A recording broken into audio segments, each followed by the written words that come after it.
Hi hello ನಮಸ್ಕಾರ ಸ್ನೇಹಿತರೆ, ಇವತ್ತಿನ ಸುದ್ದಿ ಸದ್ದು ಎಪಿಸೋಡ್ಗೆ ನಿಮ್ಮೆಲ್ಲರಿಗೂ ಸ್ವಾಗತ. ಇವತ್ತು ಕೂಡ ನಿಮಗೆ ಕೆಲವೊಂದು ಇಂಟ್ರೆಸ್ಟಿಂಗ್ ಸುದ್ದಿಗಳನ್ನ ತಂದಿದ್ದೀನಿ ಸ್ನೇಹಿತರೆ. ಆದ್ರೆ ನೀವೇನಾದ್ರೂ ನಮ್ಮ ಚಾನಲ್ನ ಮೊದಲನೇ ಸಲ ನೋಡ್ತಾ ಇದ್ರೆ ನಾನು ನಿಮಗೆ ಪ್ರತಿದಿನ ಟೆಕ್ನಾಲಜಿ ರಿಲೇಟೆಡ್ ವಿಡಿಯೋಸ್ಗಳು, ಪ್ರಾಡಕ್ಟ್ ಅನ್ಬಾಕ್ಸಿಂಗ್, ರಿವ್ಯೂಸ್ ಹಾಗೂ ಮತ್ತಷ್ಟು ಇಂಟ್ರೆಸ್ಟಿಂಗ್ ವಿಚಾರಗಳೊಂದಿಗೆ ನಿಮ್ಮ ಮುಂದೆ ಬರ್ತಾ ಇರ್ತೀನಿ. ಹಾಗಾಗಿ ನೀವಿನ್ನು ನಮ್ಮ ಚಾನಲ್ನ ಸಬ್ಸ್ಕ್ರೈಬ್ ಮಾಡಿಲ್ಲ ಅಂದ್ರೆ ದಯವಿಟ್ಟು ಸಬ್ಸ್ಕ್ರೈಬ್ ಮಾಡಿ, ಹಾಗೆ ಪಕ್ಕದಲ್ಲಿರೋ ಬೆಲ್ ಐಕನ್ ಕೂಡ ಒತ್ತಿ.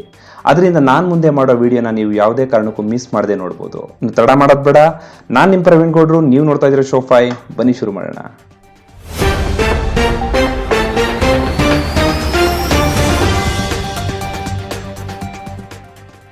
ಸ್ನೇಹಿತರೆ, ಮೊದಲನೇ ಸುದ್ದಿ ನೋಡೋದಾದ್ರೆ ಎಂಐನಿಂದ ಒಂದು ಹೊಸ ಸುದ್ದಿ ಇದೆ. ಅದೇನಪ್ಪಾ ಅಂತಂದ್ರೆ ಅವ್ರು ಇನ್ ಮುಂದೆ ಬಿಡುವಂತ ಸ್ಮಾರ್ಟ್ ಫೋನ್ಗಳಲ್ಲಿ ಚಾರ್ಜರ್ ಕೊಡೋದಿಲ್ವಂತೆ.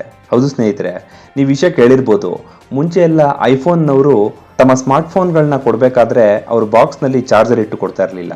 ಆಗ ಇದೇ ಎಂಐ ಕಂಪನಿಯವರು ಅಥವಾ ಸ್ಯಾಮ್ಸಂಗ್ ಕಂಪನಿಯವರು ಅವ್ರ ಮೇಲೆ ಟ್ರಾಲ್ ಮಾಡ್ತಿದ್ರು. ಸ್ನೇಹಿತರೆ, ಅವರು ಕೂಡ ತಮ್ಮ ಎನ್ವೈರನ್ಮೆಂಟಲ್ ಗೋಲ್ನ ರೀಚ್ ಮಾಡೋದಕ್ಕೋಸ್ಕರ ಇನ್ ಮುಂದೆ ಬರುವಂತ ಸ್ಮಾರ್ಟ್ ಫೋನ್ಗಳಲ್ಲಿ ಚಾರ್ಜರ್ ನೀಡೋದಿಲ್ವಂತೆ. ಸೊ ಹಾಗಾಗಿ ನಿಮ್ಮಲ್ಲಿರೋ ಹಳೆ ಚಾರ್ಜರ್ನಿಂದ ಚಾರ್ಜ್ ಮಾಡ್ಕೋಬೇಕಾಗುತ್ತೆ, ಇಲ್ಲಾಂದ್ರೆ ಮತ್ತೆ ಹೊಸದಾಗಿ ಪರ್ಚೇಸ್ ಮಾಡಬೇಕಾಗುತ್ತೆ. ಸೊ ಹಾಗಾಗಿ ಎಂಐನವರು ಈಗ ಹೊಸದಾಗಿ ಲಾಂಚ್ ಮಾಡ್ತಿರೋ MI11 ಸ್ಮಾರ್ಟ್ ಫೋನ್ನಿಂದ ಅವರು ಚಾರ್ಜರ್ ಕೊಡೋದನ್ನ ನಿಲ್ಲಿಸ್ತಾ ಇದ್ದಾರೆ ಸ್ನೇಹಿತರೆ.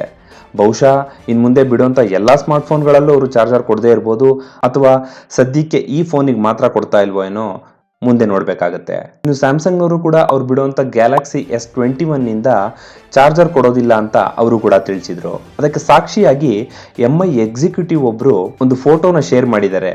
ಸೊ ಇದರ ಬಾಕ್ಸ್ ನೋಡಿದ್ರೆ ನಿಮಗೆ ಗೊತ್ತಾಗುತ್ತೆ ಇದರಲ್ಲಿ ಚಾರ್ಜರ್ ಇಲ್ಲ ಅಂತ. ಹಾಗೂ ಇದು ಐಫೋನ್ ಬಾಕ್ಸ್ ನಂತೆಯೇ ಹೊಂದಿರೋದ್ರಿಂದ ಇದರಲ್ಲಿ ಚಾರ್ಜರ್ ಇಲ್ಲ ಅಂತ ಒಂದು ಸಾಕ್ಷಿ ಇದೆ. ಸೊ ಇನ್ನು ಎರಡನೇ ಸುದ್ದಿಯನ್ನು ನೋಡೋದಾದ್ರೆ, ನಾನು ಆಗ್ಲೇ ಹೇಳ್ದಾಗೆ MI11ನಿಂದ ಚಾರ್ಜರ್ ಕೊಡ್ತಾ ಇಲ್ಲ ಅಂತ. ಸೊ ಅದೇ ರೀತಿ MI11ನ ಫೋಟೋಸ್ ಹಾಗೂ ಸ್ಪೆಸಿಫಿಕೇಶನ್ ಕೂಡ ಲೀಕ್ ಆಗಿದೆ. ಇದನ್ನು ನೋಡೋದಾದ್ರೆ ಇದು ಕೂಡ ಆಂಡ್ರಾಯ್ಡ್ 11 ಬೇಸ್ ಆಗಿದ್ದು, ಇದರಲ್ಲೂ ಕೂಡ ಸ್ನ್ಯಾಪ್ಡ್ರ್ಯಾಗನ್ 888 ಪ್ರೊಸೆಸರ್ ಅನ್ನು ಹೊಂದಿದೆ ಹಾಗೂ 12GB ರ್ಯಾಮ್ ಅನ್ನು ಹೊಂದಿದೆ. ಇದನ್ನು ಇವರು ಡಿಸೆಂಬರ್ 28ರಂದು ಲಾಂಚ್ ಮಾಡ್ತಾ ಇದ್ದಾರೆ. ಸೊ ಇನ್ನು ಮುಂದಿನ ಸುದ್ದಿ ನೋಡೋದಾದ್ರೆ, ಓಪೋನಿಂದ ಒಂದು ಹೊಸ ಕಾನ್ಸೆಪ್ಟ್ ಫೋನ್ ರಿಲೀಸ್ ಮಾಡ್ತಾ ಇದ್ದಾರೆ. ಅದೇನಪ್ಪಾ ಅಂದ್ರೆ ಸ್ಲೈಡರ್ ಫೋನ್. ಹೌದು ಸ್ನೇಹಿತರೆ, ಇದು ಸ್ಲೈಡರ್ ಫೋನ್ ಅಂದ್ರೆ ಸಾಮಾನ್ಯದ್ದಲ್ಲ, ಒಂದು ರೋಲ್ ಮಾಡ್ಬೋದು. ಸೊ ನಿಮ್ಗೆ ಗೊತ್ತಿರ್ಬೋದು, ಹಳೆ ಕಾಲದಲ್ಲಿ ಒಂದು ಪತ್ರ ಬರೀಬೇಕು ಅಂದ್ರೆ ಅದನ್ನ ರೋಲ್ ಮಾಡಿಟ್ಟು ಬರೀತಿದ್ರು. ಸೊ ಇದು ಕೂಡ ಹಾಗೆ ಇದೆ. ನೋಡೋದಕ್ಕೆ ಒಂದು ಪೆನ್ ಕ್ಯಾಪ್ ಇದ್ದಾಗಿದೆ, ಆದ್ರೆ ನೀವು ಸ್ಲೈಡ್ ಮಾಡಿದ್ರೆ ಒಂದು ಫೋನ್ ಆಗಿ ಪರಿವರ್ತನೆ ಆಗುತ್ತೆ. ಸೊ ಹಾಗಾಗಿ ನೀವು ಇದನ್ನ ನಿಮ್ಮ ಕುತ್ತಿಗೆಗೆ ಡಾಲರ್ ರೀತಿ ಹಾಕೋಬಹುದು, ಅಥವಾ ನಿಮ್ಮ ಪಾಕೆಟ್ ನಲ್ಲಿ ಕೂಡ ಇಟ್ಕೋಬಹುದು. ಇನ್ನು ಇದರಲ್ಲಿ 3 ಕ್ಯಾಮೆರಾಗಳನ್ನು ಒಳಗೊಂಡಿದ್ದು, ಇದನ್ನು ರೋಲ್ ಮಾಡಿದ್ರೆ 80% ಡಿಸ್ಪ್ಲೇ ಹೊರ ಬರುತ್ತೆ. ಹಾಗೆ ಇದರ ಬ್ಯಾಕ್ ಫಿನಿಶ್ ಕೂಡ ಒಂದು ಸಾಫ್ಟ್ ಲೆದರ್ ಫಿನಿಶ್ ಅನ್ನು ಕೊಟ್ಟಿದ್ದಾರೆ. ನೋಡೋಣ, ಕಾನ್ಸೆಪ್ಟ್ ಫೋನ್ ಆಗಿರೋದ್ರಿಂದ ಯಾವಾಗ ಬರುತ್ತೆ, ಹೇಗಿರುತ್ತೆ ಅಂತ ಹೇಳೋಕ್ಕಾಗಲ್ಲ, ಅದು ಬಂದಾಗ್ಲೇ ನೋಡಬೇಕು. ಇನ್ನು ಮುಂದಿನ ಸುದ್ದಿಯನ್ನು ನೋಡೋದಾದ್ರೆ, ಶಾಮಿನವರ ಕಡೆಯಿಂದನೂ ಕೂಡ ಒಂದು ಫೋಲ್ಡೆಬಲ್ ಸ್ಮಾರ್ಟ್ ಫೋನ್ ಲಾಂಚ್ ಆಗ್ತಾ ಇದೆ ಸ್ನೇಹಿತರೆ. ಇನ್ ಮುಂದೆ ಇದು ಸಾಮಾನ್ಯ ಆಗ್ಬೋದು ಸ್ನೇಹಿತರೆ. ಯಾಕೆಂದ್ರೆ ಶಾಮಿನವ್ರ ಅಲ್ಲದೆ ಓಪೋನವ್ರ ಕಡೆಯಿಂದನೇ ಆಗಿರ್ಬೋದು, ಅಥವಾ ಸ್ಯಾಮ್ಸಂಗ್ನವ್ರ ಕಡೆಯಿಂದನೂ ಕೂಡ ಮುಂದೆ ಫೋಲ್ಡೆಬಲ್ ಫೋನ್ಸ್ಗಳು ಲಾಂಚ್ ಆಗ್ತಾ ಇದೆ. ಅದಕ್ಕೆ ಉದಾಹರಣೆಯಾಗಿ ಸ್ಯಾಮ್ಸಂಗ್ ಗ್ಯಾಲಕ್ಸಿ ಫೋಲ್ಡ್ 3 ಕೂಡ ಸದ್ಯದಲ್ಲೇ ಲಾಂಚ್ ಆಗುತ್ತೆ ಅಂತ ಟ್ವೀಟ್ ಮಾಡಿದ್ದಾರೆ. ಸೊ ಇನ್ನು ಈ ಫೋಲ್ಡಿಂಗ್ ಫೋನ್ಸ್ 3 ರೀತಿಯಲ್ಲಿ ಇರುತ್ತದೆ. ಒಂದು ಔಟ್ ಫೋಲ್ಡಿಂಗ್, ಒಂದು ಇನ್ ಫೋಲ್ಡಿಂಗ್, ಮತ್ತೊಂದು ಕ್ಲಾಮ್ ಶೆಲ್. ಒಂದು ರಿಪೋರ್ಟ್ ಪ್ರಕಾರ ಶಾಮಿನವರು ಸ್ಯಾಮ್ಸಂಗ್ ಹಾಗೂ LGನವರಿಂದ OLED ಡಿಸ್ಪ್ಲೇ ಪ್ಯಾನೆಲ್ ಅನ್ನು ಆರ್ಡರ್ ಮಾಡಿದ್ದಾರಂತೆ. ಸೊ ಹಾಗಂದ್ಮೇಲೆ ಇನ್ ಮುಂದೆ ಬರುವಂತ ಫೋನ್ಗಳು ಸಾಮಾನ್ಯವಾಗಿ ಫೋಲ್ಡೆಬಲ್ ಫೋನ್ ಆಗೋದ್ರಲ್ಲಿ ಆಶ್ಚರ್ಯ ಏನಿಲ್ಲ. ಸ್ನೇಹಿತರೆ, ಇನ್ನೊಂದು ವಿಶೇಷ ಸುದ್ದಿಯನ್ನು ನೋಡೋದಾದ್ರೆ, ನಿಮಗೆ ಗೊತ್ತಿರ್ಬೋದು, ನಿನ್ನೆ ತಾನೇ ಕ್ರಿಸ್ಮಸ್ ಎಲ್ಲ ಮುಗೀತು. ಸೊ ಇದೇ ಸಂದರ್ಭದಲ್ಲಿ US ಕಂಪನಿಯಾದ GoDaddy ಕಂಪನಿಯವರು ತಮ್ಮ ಎಂಪ್ಲಾಯೀಸ್ಗೆ ಒಂದು ಸ್ಪ್ಯಾಮ್ ಮೇಲ್ ಅನ್ನು ಕಳಿಸಿದ್ದಾರೆ. ಅದೇನಪ್ಪಾ ಅಂತಂದ್ರೆ, ತನ್ನ ಎಂಪ್ಲಾಯೀಸ್ ಗಳಿಗೆಲ್ಲ ಬೋನಸ್ ಬಂದಿದೆ, ಹಾಗಾಗಿ ನೀವು ಇದನ್ನು ಪಡಿಬೇಕಾದ್ರೆ ಕೆಳಗಿರುವ ಲಿಂಕ್ ಅನ್ನು ಕ್ಲಿಕ್ ಮಾಡಿ ನಿಮ್ಮ ಬೋನಸ್ ಅನ್ನು ಪಡಿಬಹುದು ಅಂತ ಒಂದು ಸ್ಪ್ಯಾಮ್ ಮೇಲ್ ಅನ್ನು ಕಳಿಸಿದ್ದಾರೆ. ಸೊ ಹಾಗಾಗಿ 500ಕ್ಕೂ ಹೆಚ್ಚು ಎಂಪ್ಲಾಯೀಸ್ಗಳು ಇದನ್ನು ಕ್ಲಿಕ್ ಮಾಡಿ ನಿರಾಸೆಗೊಂಡಿದ್ದಾರೆ. ಇದಾದ ನಂತರ ಅವರು ಕ್ಲಿಕ್ ಮಾಡಿದ ಕೂಡಲೇ ಇದೊಂದು ಪ್ರ್ಯಾಂಕ್ ಮೇಲ್ ಆಗಿದೆ ಎಂದು ಕಂಪನಿಯವರು ತಿಳಿಸಿದ್ದಾರೆ. ಇದರಿಂದ ಎಷ್ಟೋ ಎಂಪ್ಲಾಯೀಸ್ಗಳು ಬೇಸರಗೊಂಡಿದ್ದಾರೆ. ಯಾಕೆಂದರೆ ಈಗಿನ ಪ್ಯಾಂಡಮಿಕ್ ಸಿಚುಯೇಷನ್ ನಲ್ಲಿ ಮೊದಲೇ ಜನ ಎಷ್ಟೊಂದು ಕಷ್ಟಪಡ್ತಾ ಇದ್ದಾರೆ. ಸೊ ಈ ಮಧ್ಯದಲ್ಲಿ ಈ ರೀತಿ ಮೇಲನ್ನು ಕಳಿಸಿ ತನ್ನ ಎಂಪ್ಲಾಯೀಸ್ಗೆ ಬೇಜಾರಾಗಿದೆ ಅಂತ ಮತ್ತೆ ಅವರು ತನ್ನ ಎಂಪ್ಲಾಯೀಸ್ಗೆ ಅಪಾಲಜಿ ಕೇಳಿದ್ದಾರೆ. ಆದ್ರೆ ಇದೊಂದು ಫಿಶಿಂಗ್ ಮೇಲ್ ಅಂತ ತಿಳಿಸಿದ್ದಾರೆ. ಸಾಮಾನ್ಯವಾಗಿ ಪ್ರತಿಯೊಂದು ಕಂಪನಿಯಲ್ಲೂ ಡೇಟಾ ಹ್ಯಾಕ್ ಮಾಡೋದನ್ನ ತಡೆಯಲು ಈ ರೀತಿ ಫಿಶಿಂಗ್ ಮೇಲ್ಗಳನ್ನು ಕಳಿಸಿ ಟೆಸ್ಟ್ ಮಾಡ್ತಿರ್ತಾರೆ ಸ್ನೇಹಿತರೆ. ಸೊ ಹಾಗಾಗಿ ಇದರಲ್ಲಿ ಹುಷಾರಾಗಿರಬೇಕು ಸ್ನೇಹಿತರೆ. ಅದು ಕೇವಲ ಕಂಪನಿಯಲ್ಲಿ ಮಾತ್ರ ಅಲ್ಲ, ನಿಮಗೂ ಕೂಡ ಪ್ರತಿದಿನ ನಿಮಗೆ ಅಷ್ಟು ಲಾಟ್ರಿ ಬಂತು, ಇಷ್ಟು ಕೋಟಿ ಬಂತು, ಹಾಗಾಗಿ ನೀವು ಈ ಲಿಂಕನ್ನು ಕ್ಲಿಕ್ ಮಾಡಿ ನಿಮ್ಮ ಡೀಟೇಲ್ಸ್ ಕೊಡಿ ಅಂತ ಹಾಗೆ ಹೀಗೆ ಅಂತ ಕೇಳ್ತಿರ್ತಾರೆ. ಸೊ ಇನ್ನು ಮುಂದಿನ ಸುದ್ದಿಯನ್ನು ನೋಡೋದಾದ್ರೆ, ಚಂದ್ರಯಾನ 2 ಮಿಷನ್ ಏನಿತ್ತು ಇದು ತನ್ನ ಗೋಲನ್ನು ಅಚೀವ್ ಮಾಡಿ ಇದರ ಡೇಟಾವನ್ನು ಈಗ ಕಳಿಸಿದೆ ಸ್ನೇಹಿತರೆ. ಸೊ ನಿಮಗೆ ಗೊತ್ತಿರಬಹುದು, ಜುಲೈ 22ನೇ ತಾರೀಕು 2019ರಲ್ಲಿ ಚಂದ್ರಯಾನ 2 ಅನ್ನು ಲಾಂಚ್ ಮಾಡಲಾಗಿತ್ತು. ಇದು ಆಂಧ್ರ ಪ್ರದೇಶದ ಶ್ರೀಹರಿಕೋಟಾ ಎಂಬ ಪ್ರದೇಶದಿಂದ ಲಾಂಚ್ ಮಾಡಲಾಗಿತ್ತು ಸ್ನೇಹಿತರೆ. ಇನ್ನು ಇದು ಸೆಪ್ಟೆಂಬರ್ 2019ರಂದು ಲೂನಾರ್ ಆರ್ಬಿಟ್ ಅನ್ನು ಪ್ರವೇಶ ಮಾಡಿತ್ತು. ಸೊ ಈಗ ಅದನ್ನು ಕಳಿಸಿರುವ ಉದ್ದೇಶ ಪೂರ್ಣವಾಗಿದ್ದು ಬಹುತೇಕ ಡೇಟಾಗಳನ್ನು ರಿಸರ್ಚ್ ಸೆಂಟರ್ಗೆ ಈಗ ಕಳಿಸಿದೆ ಅಂತ ಇದರ ಮುಖ್ಯಸ್ಥರು ತಿಳಿಸಿದ್ದಾರೆ ಸ್ನೇಹಿತರೆ. ಇನ್ನು ಮುಂದಿನ ಸುದ್ದಿಯನ್ನು ನೋಡೋದಾದ್ರೆ, ನಿಮಗೆ ಗೊತ್ತಿರಬಹುದು, ಈಗ ಪ್ಯಾಂಡಮಿಕ್ ಆಗಿರೋದ್ರಿಂದ ಎಲ್ಲ ಕೆಲಸಗಳು ಅಥವಾ ಶಾಲೆಗಳು, ಕಾಲೇಜುಗಳು ಎಲ್ಲ ಮನೆಯಲ್ಲೇ ನಡೀತಾ ಇದೆ.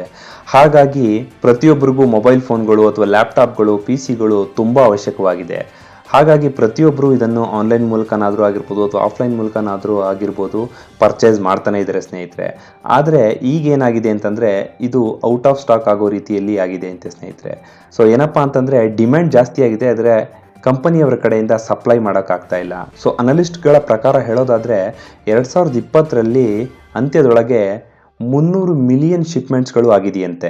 ಸೊ ಹಾಗಾಗಿ ಲ್ಯಾಪ್ಟಾಪ್ ಕಂಪನಿಯವರಾಗಿರ್ಬೋದು ಅಥವಾ PC-ನವರಾಗಿರ್ಬೋದು ತಮ್ಮ ಪ್ರೊಡಕ್ಷನ್ ಅನ್ನು ಹೆಚ್ಚು ಮಾಡಿದ್ದಾರೆ ಸ್ನೇಹಿತರೆ. ಇನ್ನು ಮುಂದಿನ ಸುದ್ದಿಯನ್ನು ನೋಡೋದಾದ್ರೆ, ಫ್ಲಿಪ್ಕಾರ್ಟ್ ಕಡೆಯಿಂದ ಒಂದು ಹೊಸ ಎಲೆಕ್ಟ್ರಾನಿಕ್ ಸೇಲ್ ಸ್ಟಾರ್ಟ್ ಆಗ್ತಾ ಇದೆ ಸ್ನೇಹಿತರೆ.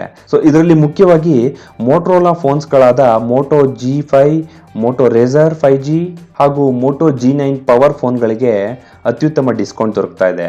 ಹಾಗೆ ಐಫೋನ್ಗಳಿಗೂ ಕೂಡ ತುಂಬಾ ಡಿಸ್ಕೌಂಟ್ ನೀಡ್ತಾ ಇದೆ ಸ್ನೇಹಿತರೆ. ಇದು ಡಿಸೆಂಬರ್ 28ನವರೆಗೆ ಇರುತ್ತೆ.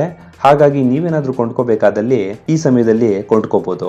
ಆದರೆ ನೆನಪಿರ್ಲಿ ಸ್ನೇಹಿತರೆ, ನೀವು ಫೋನ್ ಕೊಂಡ್ಕೊಳ್ಳುವಾಗ ನಿಮ್ಮ ರಿಕ್ವೈರ್ಮೆಂಟ್ ಏನು, ನಿಮ್ಮ ಬಜೆಟ್ ಏನು ಅಂತ ತಿಳ್ಕೊಂಡು ಫೋನ್ ತಗೊಳ್ಳಿ. ಇದರ ಬಗ್ಗೆ ಸಂಪೂರ್ಣವಾದ ಮಾಹಿತಿ ಬೇಕಾದರೆ ಮೇಲ್ ಕಾಣ್ತಿರೋ ಐ ಬಟನ್ನ ಕ್ಲಿಕ್ ಮಾಡಿ. ಅಲ್ಲಿ ನೀವು ಫೋನ್ ತಗೊಳ್ಳುವಾಗ ಏನೆಲ್ಲ ಮುನ್ನೆಚ್ಚರಿಕೆ ವಹಿಸಬೇಕು ಅನ್ನೋದನ್ನ ನೀವು ತಿಳ್ಕೊಬಹುದು. ಇನ್ನು ನಮ್ಮ ಸುದ್ದಿ ಸದ್ದು ಎಪಿಸೋಡ್ನ ಕೊನೆಯ ಸುದ್ದಿ ನೋಡೋದಾದ್ರೆ, ನಾನು ಆಗ್ಲೇ ಹೇಳ್ದಾಗೆ ಈಗ ಫೋಲ್ಡೇಬಲ್ ಫೋನ್ಗಳು ಬರ್ತಾ ಇದೆ. ಸೊ ಅದೇ ರೀತಿ ಸ್ಯಾಮ್ಸಂಗ್ನಿಂದ ಗ್ಯಾಲಕ್ಸಿ Z Fold 2 ಅಂತ ಫೋನ್ ಲಾಂಚ್ ಆಗ್ತಾ ಇದೆ ಸ್ನೇಹಿತರೆ.